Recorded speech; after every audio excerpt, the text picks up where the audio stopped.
Hi, everyone, and welcome to today's IWA Publishing Open Access Town Hall. We've had over 190 people register, so we're really excited to be speaking to all of you today about open access.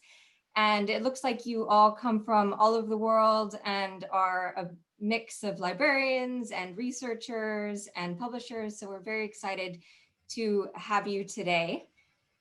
And before we get started, just a little bit of housekeeping information. So we will be recording this webinar and we're going to be making it open access, of course, available on the IWA Publishing website after the session.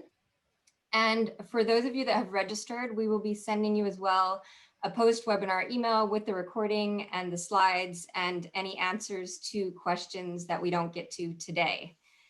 And for the second half of today's session, we would ask you to please ask any questions that you have for panelists via the Q&A box in your Zoom. So you can see here on the slide, that's the one with the two little speaky thingies. And if you have any sort of non-related questions that are not for the panelists, please use the chat function.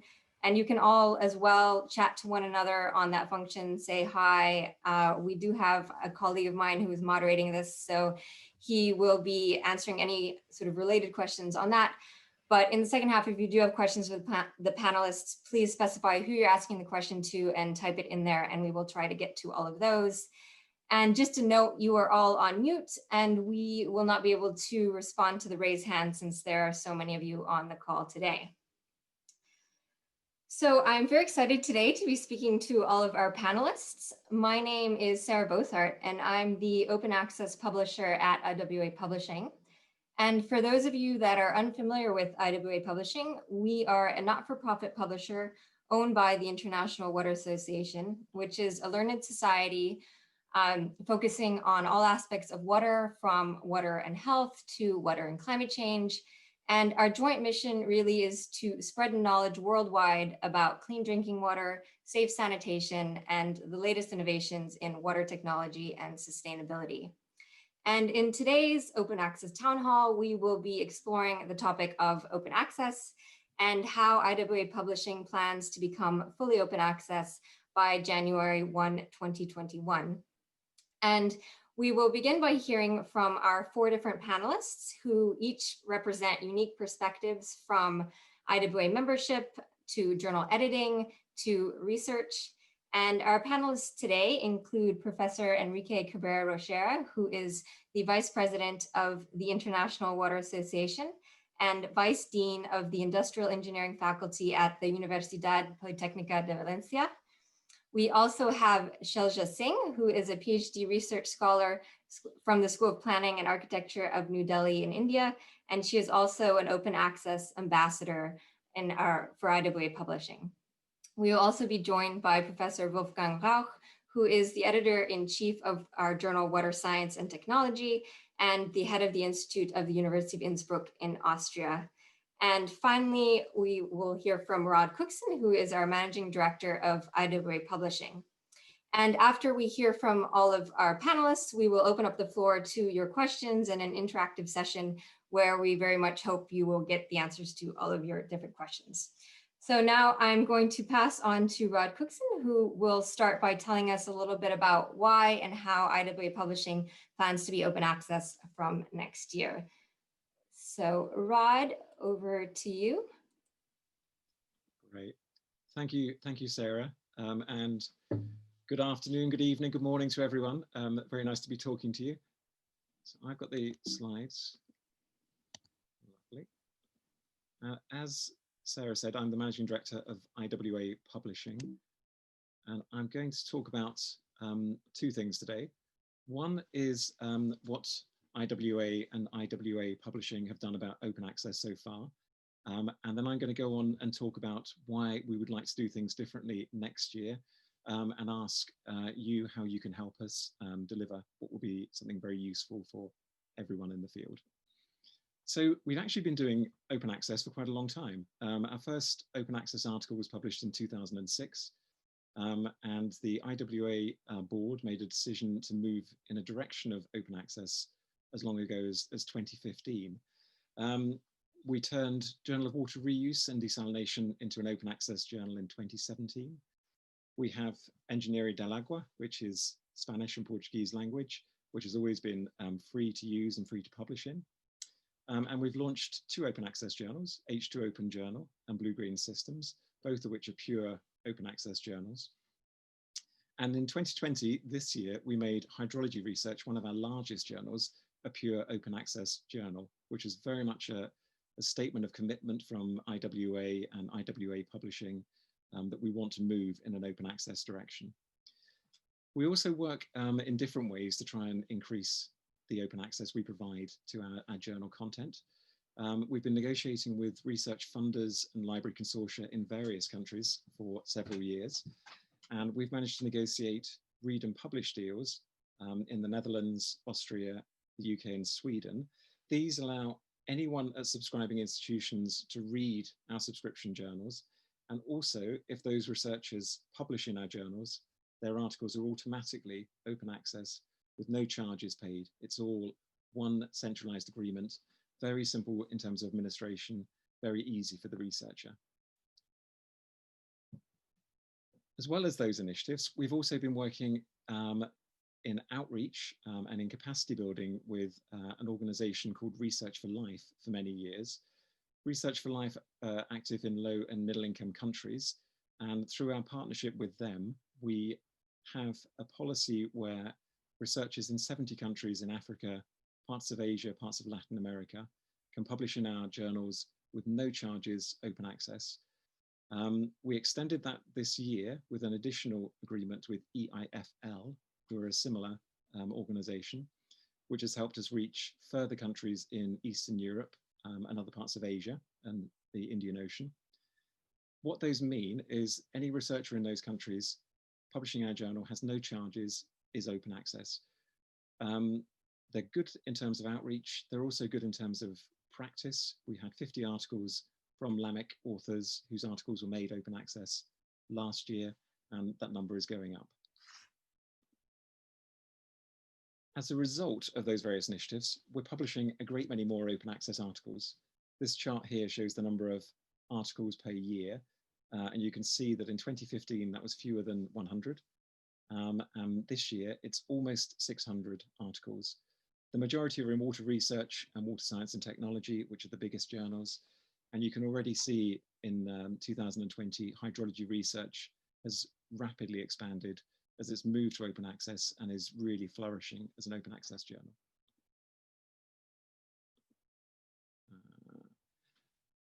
And the direct impact of that is we're being read in far more countries around the world. So this is a map of where articles are downloaded from our journals this year.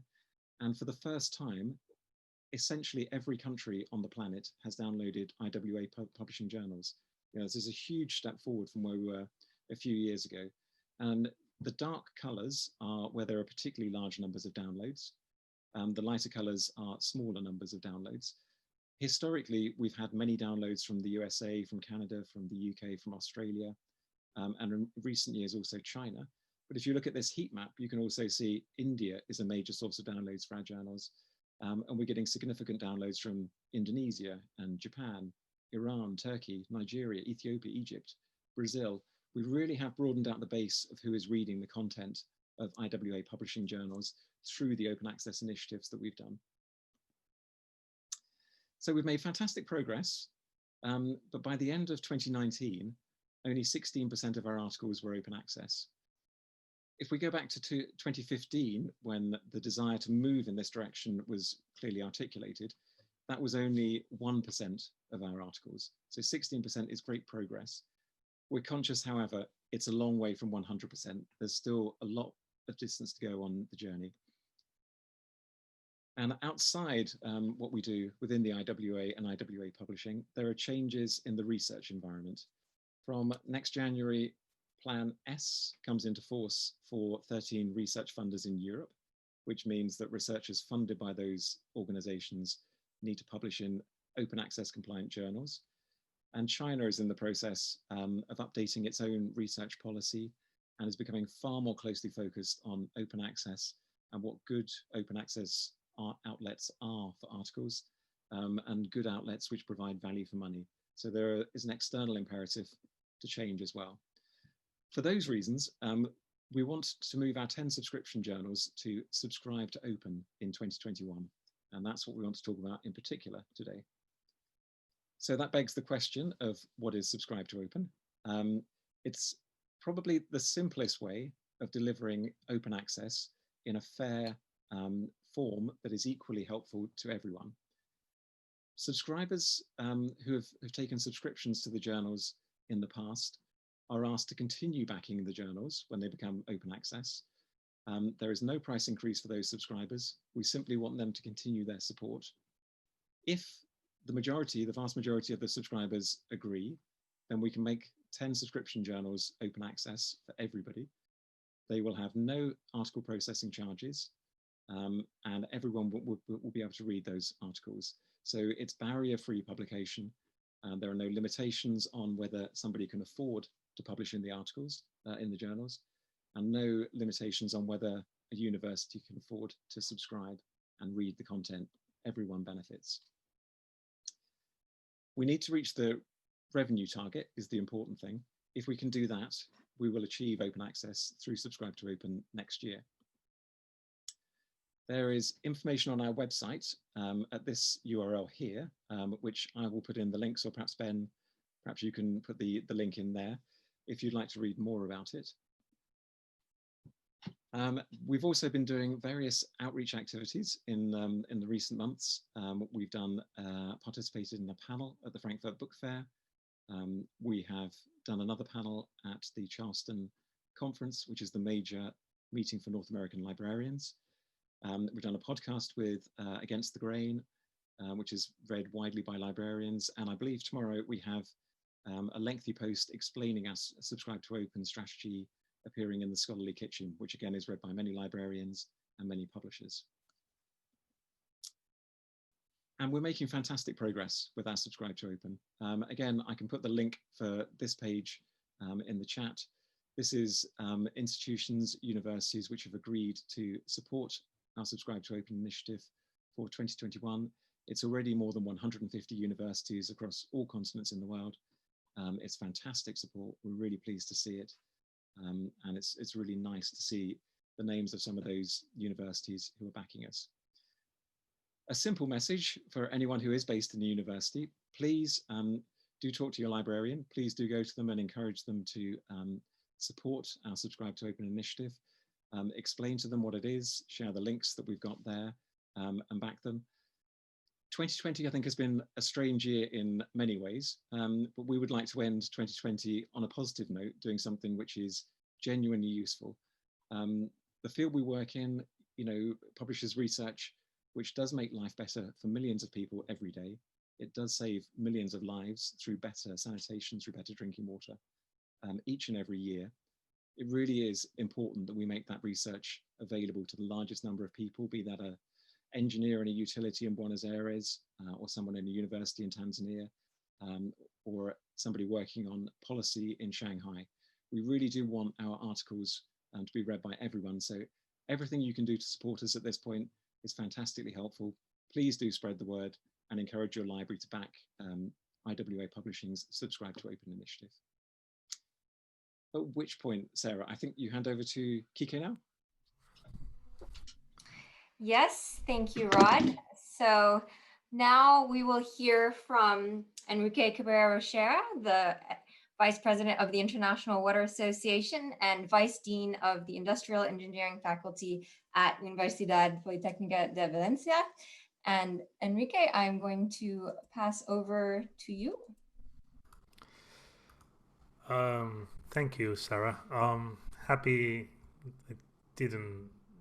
There we go. I got it wrong, right? Just got it messed up.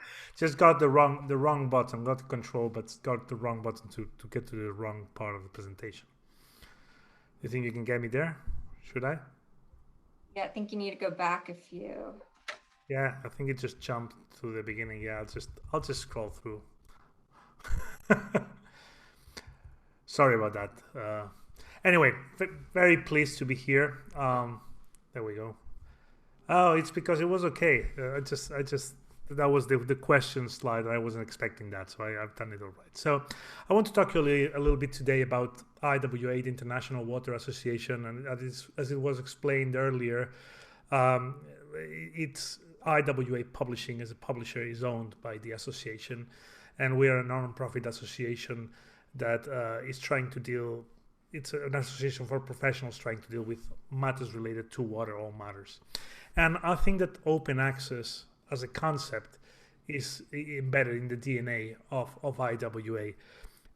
If you think about it, the way that professional organizations were born quite a few decades ago, it was the need for professionals, for researchers, for academics, to get together and share knowledge and actually meet each other and try to learn from each other and try to push the boundary of knowledge further.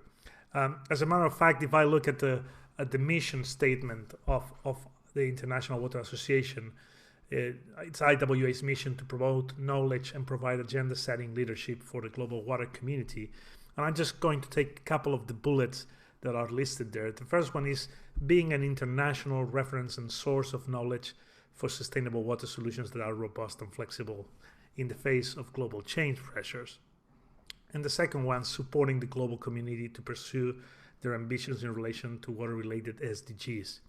And as Rod was mentioning before, I think that the possibility of having a vast amount of articles available to professionals, to utility managers and technicians, to university professors and students, to researchers, to consultants, the possibility of being able to put all the knowledge out there and being instantly accessible by everyone, I think it could be really a major change in this in the way we're trying to actually achieve IWA's mission.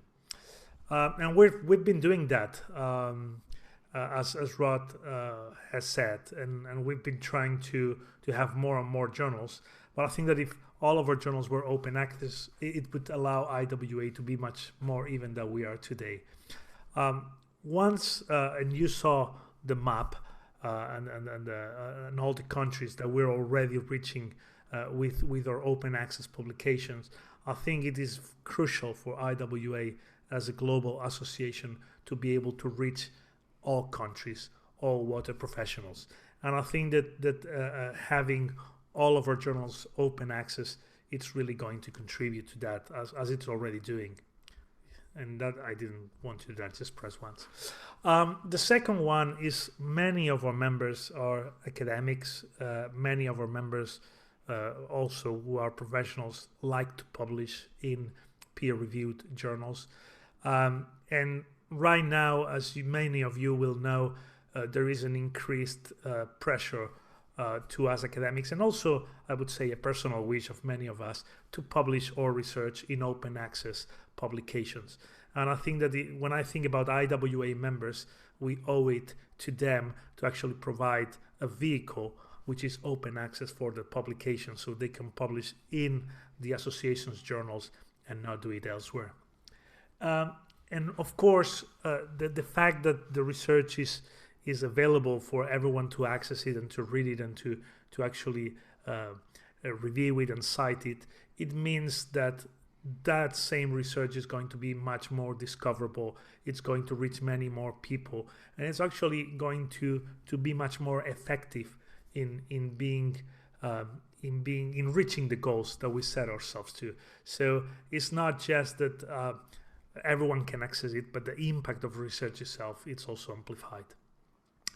And of course, we've started that. I think that we are delighted in IWA that we're going down this path of open access, and there's already an IWA publishing page relating all that's there. But ultimately, I think that we need to move forward, and this subscribe to open initiative for us is fundamental, because it's going to allow us also to become more digital than ever. As Rod was mentioning, 2020 has been a key year, a game-changing year. We started this path before, but definitely 2020 is going to increase our pace towards a more digital world and a more digital association. That means that we're going to build upon our strengths, which is sharing content with our members and outside of our membership, also strengthening our network. But we need to be able to do this in a digital way.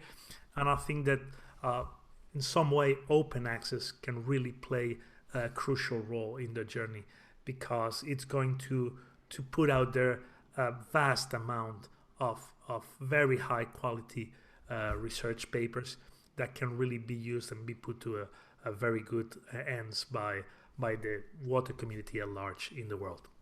And that's it from my side. Thank you. Great, thank you. And now we're going to pass on to Wolfgang Rauch, who is the editor-in-chief of Water Science and Technology and also head of institute at the University of Innsbruck in Austria. And he's going to tell us a little bit more about the perspective from the researcher side and also as editor-in-chief of Water Science and Technology. So Wolfgang, over to you. Thank you, Sarah. I don't have any slides, so bear with me. Just starting from water science technology. Water science technology, as most of you know, is the second largest from volume journal from IWA. We are, if we compare ourselves in the water field, we are one of the oldest journals. And we have firmly established ourselves at the more practice level in the field. If you compare it, like water research would be the top journal, research journal, very fundamental, theoretically oriented. Water science technology would be more in the practical side. And that also is reflected by the impact factor of the journals. Where water science technology is between 1 and 2, slowly moving up, but not in a pace that we would hope for.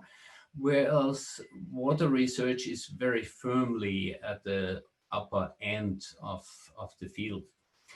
But that was not always the case. So about 20, 30 years ago, these two journals were much more aligned. And what happened over the years was also that with the start of open access, we also have seen a number of competitors coming up in the field and immediately starting in open access. And our question was, when we reflected back, why these competitors have been so successful, and why is it difficult for us as an old traditional journal to work with the traditional role model any longer, and why we need also to make the step into open access. And for that, I would like to share some very personal view, and I would like to go back in my own history about 30 years ago, sorry.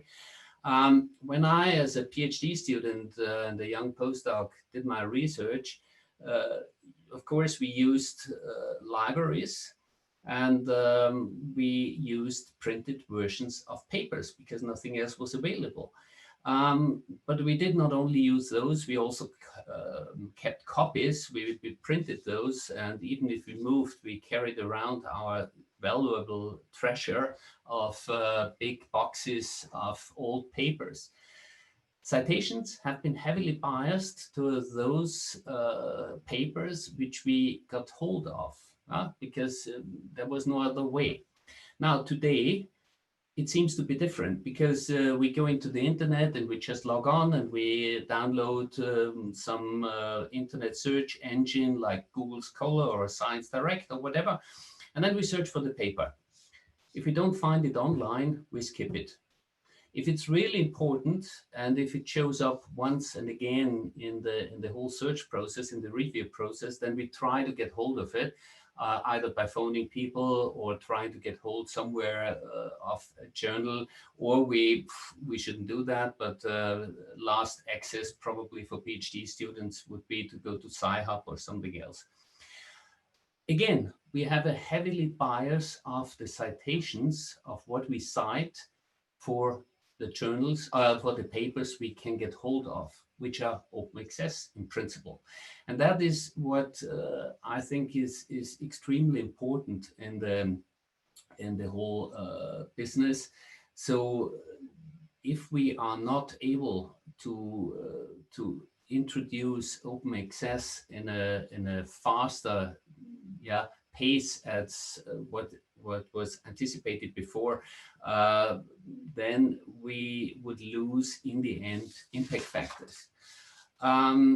Why is it important? Well, as a journal, there are two things important: the quality of the contributions, but also the quantity of the contributions. And both are somehow linked with the citations. For an author, it's the impact factor, basically, how good is the journal, again, linked to the citation, and the number of personal sites I can expect from a paper publishing there. Again, something linked with the citations. The last thing, which is extremely important for an author, is the speed of handling. But we are working on that. This is not directly connected to this topic here.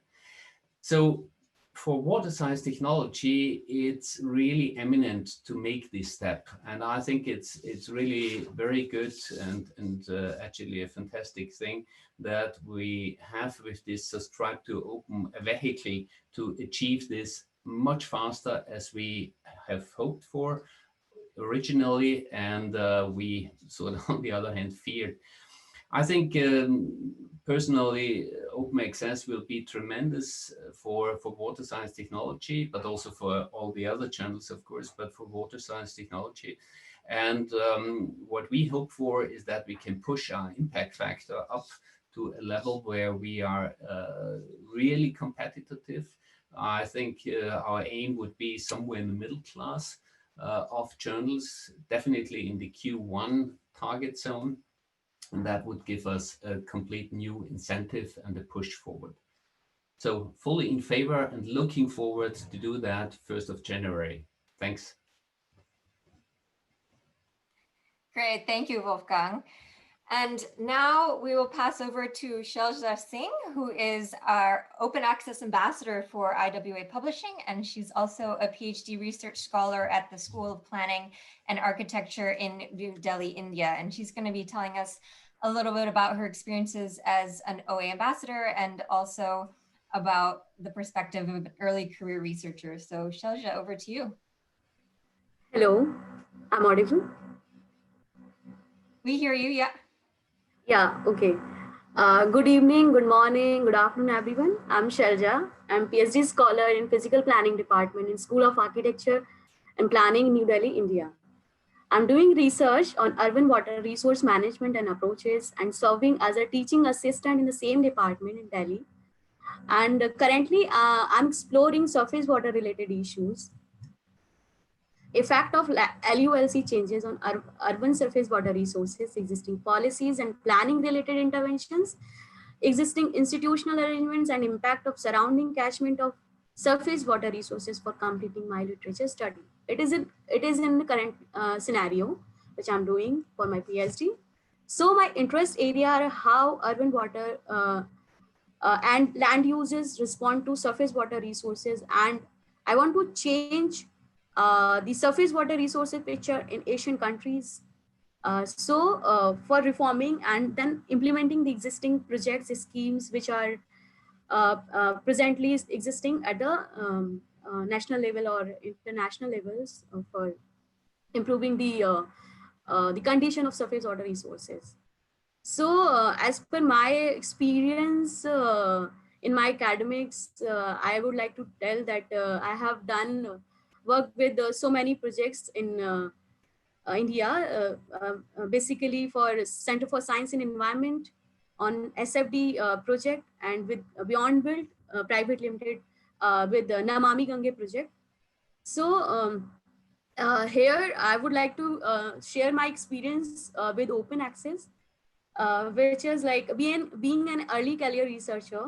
Open access is very helpful for me for accessing articles or journals freely, as my domain is very similar or similar. So I'm finding this open access platform is very helpful for completing my literature study.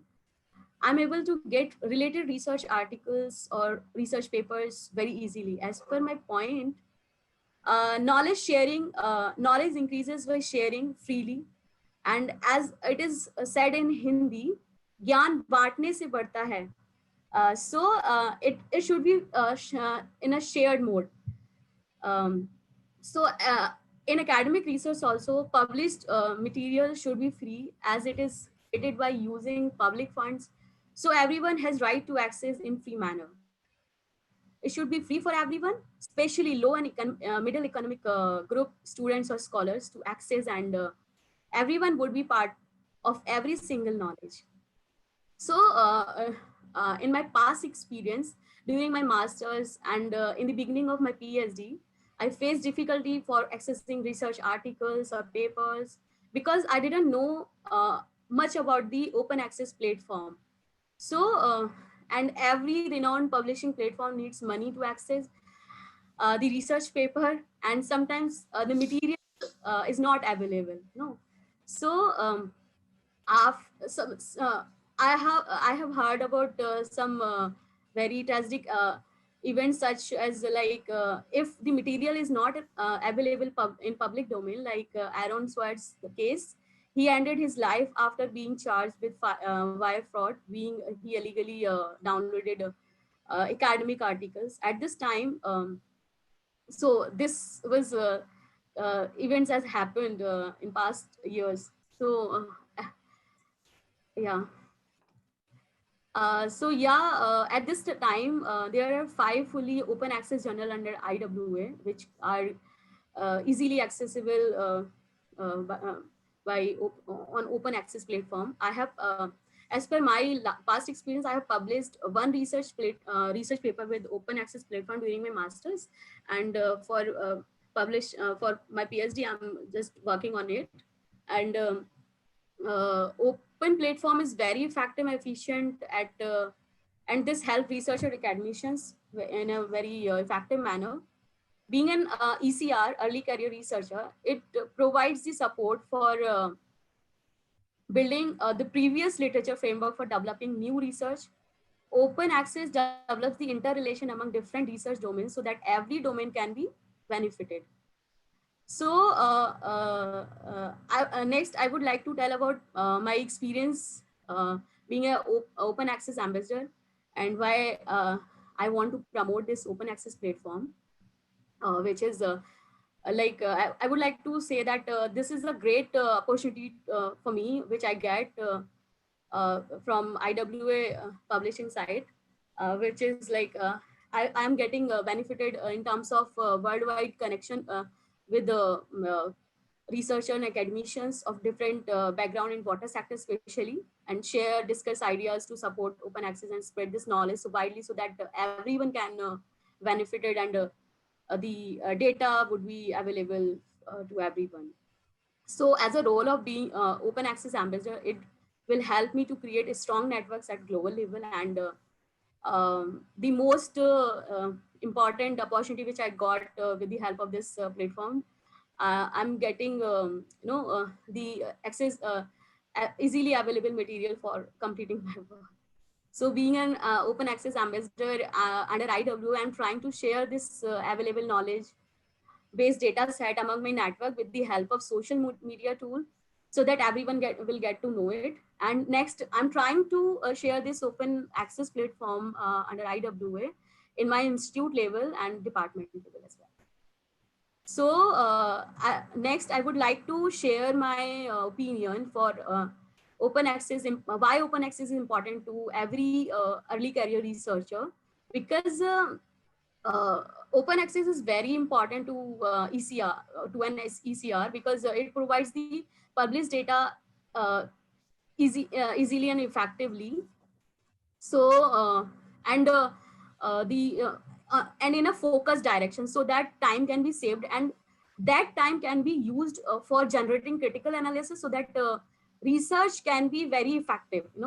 So there's need to share the research published works to make it available and useful to everyone.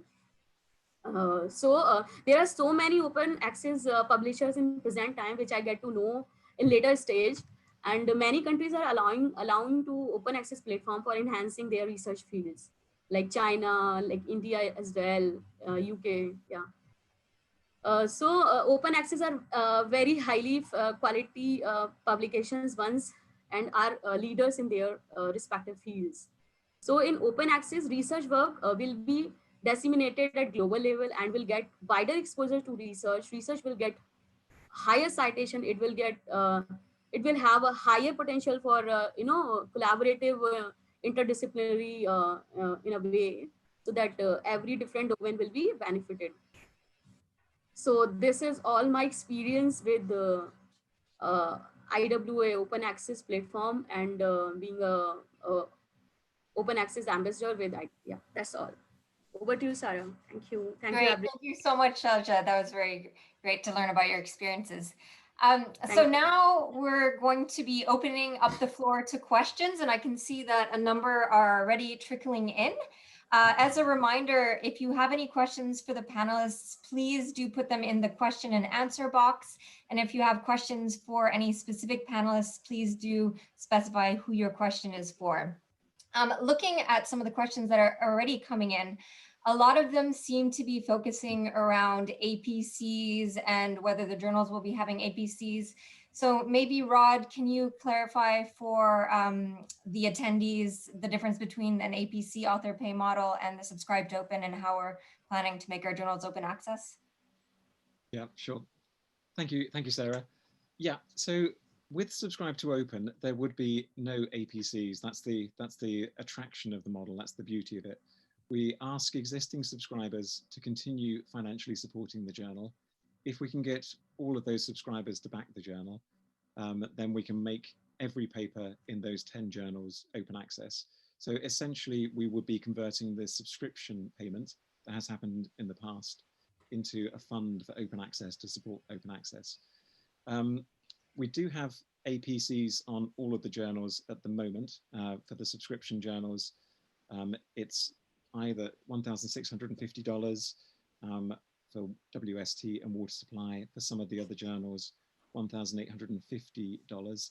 There was one question, somebody was saying that was quite high.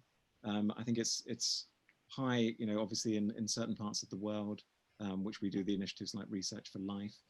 If you compare to some of our competitors, like the MDPI Water Journal, which again was mentioned in the Q&A section, that's more than $2,000 for the APC. So we have historically tried to have affordable APCs, but what we would really like to do in 2021 is move to a subscribe to open model so that nobody has to pay APCs, and every article published in our subscription journals in WST, which Wolfgang edits, in water supply, in the other subscription journals, there are no APCs and everyone can read them. So we simplify life, we make a fair playing field where everybody is the same financially, and the journals continue to work for IWA and continue to be sustainable. Great, thank you, Rod. It looks like we also have quite a few questions coming in to do with WST and the impact factor and how you're going to be ensuring that it's actually going to be being read by researchers. So maybe Wolfgang, can you talk a little bit about some of the upcoming plans for WST? Yeah, I think, well, we already have mentioned this. Impact factor is something where we anticipate an immediate step forward as soon as we turn it into open access. Rod can talk about our experience from other journals where we did this, and we could see there is immediately step up. Of course, it takes a while until the impact factor goes up, but the citations immediately go up because the journal is much more easy to access, and this is the main incentive. One of the comments in the chat was, why should I, as an author, still go into water science technology when at the moment the impact factor is low? yes, this is true. But on the other hand, the impact factor is going up. We are providing at the moment a fantastic deal with this subscribe to open. And we are very sure that by turning into an open access model, that we can boost the impact factor. It's not something where we are simply relying on hope. This is just evidence. This is empirical.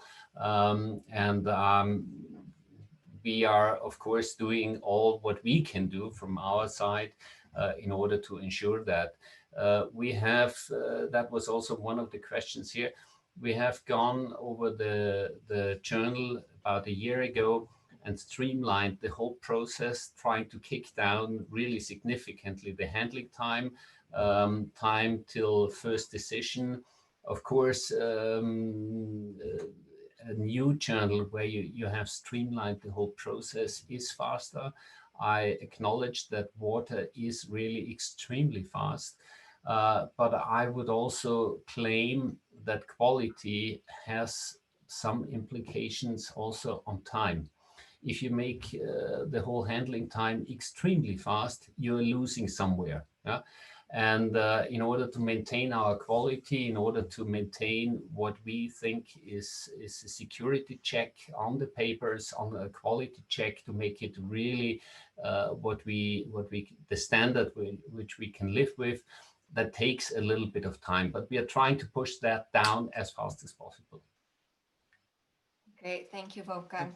Lovely. Looks Wolfgang. like. Sorry, Oh, Rod, do you have a comment? if I can add, yeah, that was very helpful, Wolfgang. I mean, the impact factors have been something we've worked on the journals, on WST in particular, in recent years. They're 54% higher over the past 4 years. They go up every year on average for the journals, so they're significantly increasing. The open access initiatives we've done so far, one of the reasons for that, the number of downloads the journals have is 5 times higher than it was in 2015 compared to this year. You know, we're much higher this year. We are increasing things like search engine optimization, which is quite a complicated task these days, as it's rather different in China to working with Google in Europe and North America. But we very actively work on those initiatives. And echoing, you know, what Wolfgang was saying, all of the journals do apply rigorous peer review. We try and do that peer review very quickly. So there was a question about accept to first decision times. Those are around 40 days on WST at the moment, but in 40 days, that is a robust, detailed review being done of articles. And we are still trying to get the very best articles into the journals and then connect those articles with the widest possible audience. And longer term, that is what we see driving the impact factor up. And in particular, open access will help us follow through on those initiatives, but they're very much driven by editors like Wolfgang, who are looking for the very best content, the most useful content, and looking to put that in the journals. Great, thank you. It looks like we also have quite a few questions coming in to do with IWA membership. So what can IWA members and other researchers do to help the journals become open access? And it looks like, Shelja, you wanted to answer that question. So if you have something, you're muted at the moment. So we just. Sorry, Sarah, can you repeat the question? I was looking at another questions actually in the chat box. Yeah, so what can IWA members and other researchers do to help make the journal open access? Yeah. So I would like to say in for this question that IWA members or other researchers like me, for instance, like with the help of this open access platform, the knowledge can be shared among the networks, as well as the knowledge can be shared with the at the institute level, so that everyone can be benefited by accessing this open access platform. Yeah. Great, and maybe Enrique, do you have anything to add to that as well? No, I mean, I think that as Rob mentioned before, you know, going to librarians, trying to explain also the nature of IWA as an association, it's important, right? Someone was asking about the business model of IWA and how publishing is important. And I think that the association is a not-for-profit. It's just a group of professionals that got together, and supporting this open access model also helps us to build IWA in the way we want it to be. And of course, if we are successful in this, I think that it will be a success also for the association in trying to pursue these ultimate goals that we have, which is pushing a little bit more water knowledge and also trying to influence a little bit more on the water agenda worldwide, which I think is important. Great, thank you. Yeah, so with the help of this open access platform, we can share this knowledge at a institute level. Then one institute to another institute, it can be spread out. So yeah, it will be benefited. Thank you. And another question looks like, apart from OA journal publications, are there any other plans for open access ebooks, open access course material, and actually related to this, potentially linking to the digital platform, any plans for open data as well? Is that me, Sarah? Yeah, sure. Go Yeah. for it, Rod. Yeah. Sure. Thank you, Francois, for that question. Yes, we very much like open access books. We think open access books are a wonderful thing. We work closely with an organization called Knowledge Unlatched, who've helped with the Subscribe to Open initiative we're doing now. In the past 3 years, they've helped raise money from libraries, from funders, which we've used to make books open access. Some of those are new books, some of those are backlist books. But we currently have 65 books which are open access. And similar to the usage we've seen on the journals, we have looked at how that's changed as we've increased the number of open access books we publish. And our readership has become transformed from even 3 or 4 years ago. Most readership of books used to be Europe and North America and Australia. When you look at the usage for books today, it is genuinely every country in the world. It really is. Everybody is seeing those books. So, Knowledge Unlatched have been fantastically helpful. We do work with researchers and authors of books to make sure if they have funding from grants or any other source, we can make their books open access. We, don't look to make insane levels of profit on open access book publishing. We look to cover our costs and make sure we're sustainable as a business. But, the priority for us is getting good content out and readable by people. And we tend to adopt a flexible approach. And so far, it really is helping get our book content out and read by people. And we're conscious that, some of that book content is particularly useful to people in utilities, and that really is reaching something of a different audience to the traditional journal reader market. Great, and maybe linked to that as well, there are a few questions that are asking, why did you decide to go with a subscribe to open model and not the more traditional OA author pay model? Yeah. The subscribe to open has several appeals from a publishing perspective. One, we have lots of subscribers in universities already, and we're asking them to keep subscribing, to subscribe to open instead of the old-fashioned subscriptions that they used to have. So it's a very simple change for a library. It's using budget that's already there in the library. So there's no change needed within the university. And we're conscious that one of the discussions about open access has been, how do you transfer funding which might be in a library to a different part of the university to pay for open access? That's quite a difficult thing to do. So from a system change perspective, it's very, very simple. But more importantly, we would like everyone who is interested in IWA's journals to be able to publish in them. If their articles are good, if they're interesting, if they're robustly done, we would like people to be able to publish in our journals, and we would like everyone to be able to read those articles. With Subscribe to Open, that is possible. There are no APC barriers, there are no readership barriers. It's extremely democratic, it's very inclusive, it's very fair. Everybody is treated the same. It's not a better system for rich countries than for poor countries. It really is genuinely delivering on IWA's mission. So the simple reason is, it works brilliantly for researchers and for people in utilities who are interested in every single country.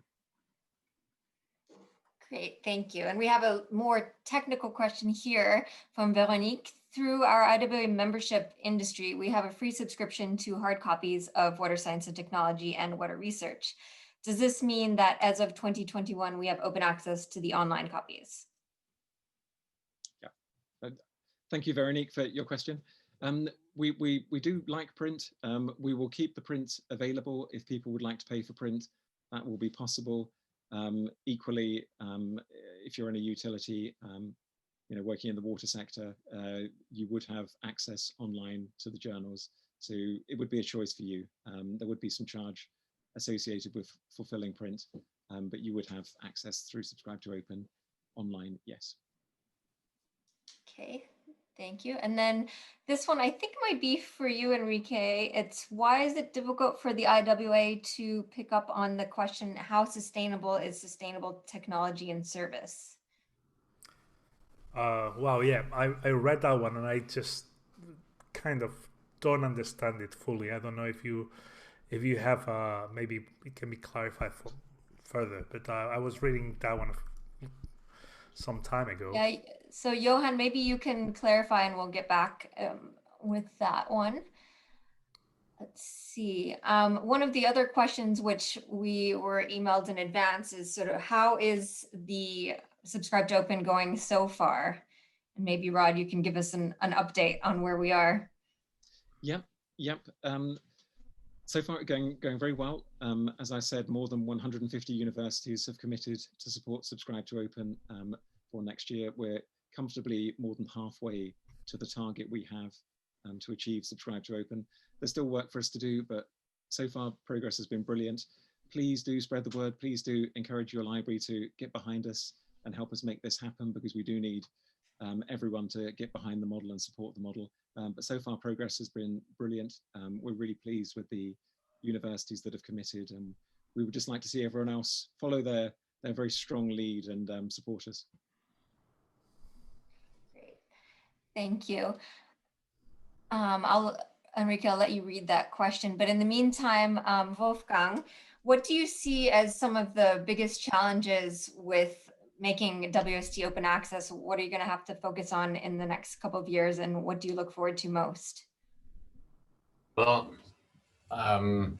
I think the challenge at the moment is for the next 2 years is not too big.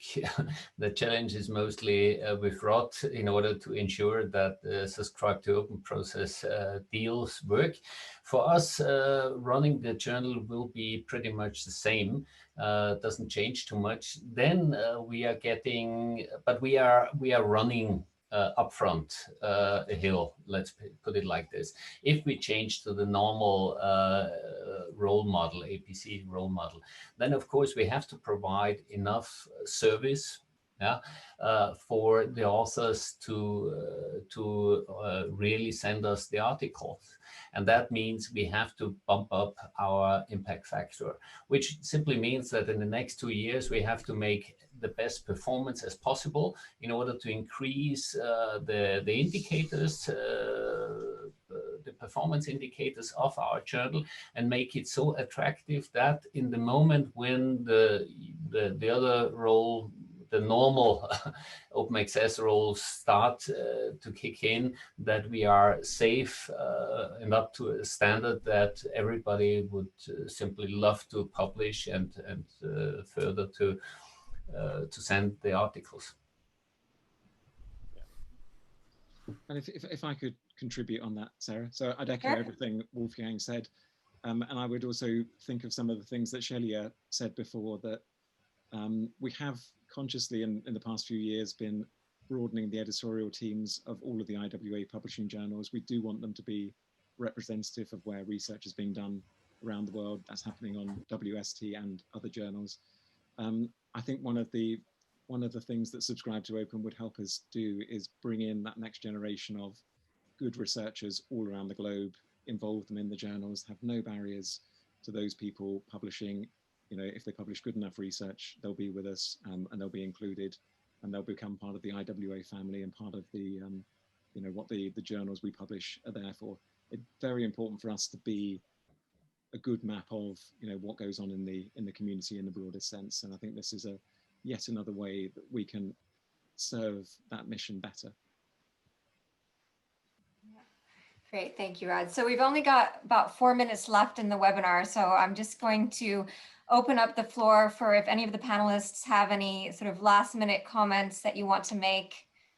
Just I had some time to read Johan comment, and just so we don't leave him without an answer.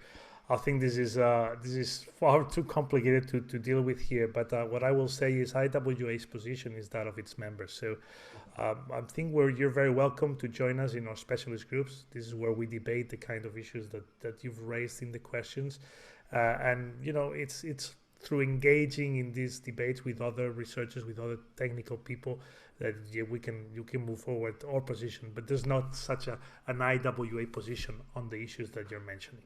But again, this is probably not the time or place. Sorry, Sarah. Oh, no, that's fine.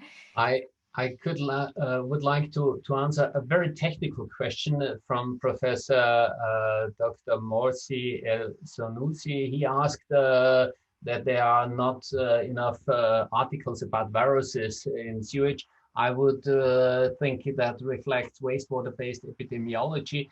And just for your information, we are just launching, but I think it's already finished, a special issue in water science technology, specifically on the COVID-19 issue.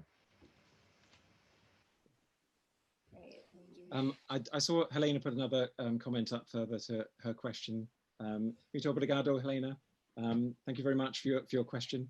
You know, yes, subscribe to open, we would want to continue as a model in the same way subscriptions carry on. Librarians who have moved to subscribe to open for other publishers so far continue to look at usage data. They look at articles published. We'd have very strong data on those metrics under subscribe to open. We're working out how we would share that with libraries to make sure it's easy for them to get that data. But their essential way of working is if that data is good, they're driven by the data, they're guided by the data, they will continue to support. So I think if we can move to subscribe to open, we can make a very compelling long-term case for librarians to continue supporting the model and keep S2O going in the future. Thank you, Rod. Shalja, did you have anything else? Yes.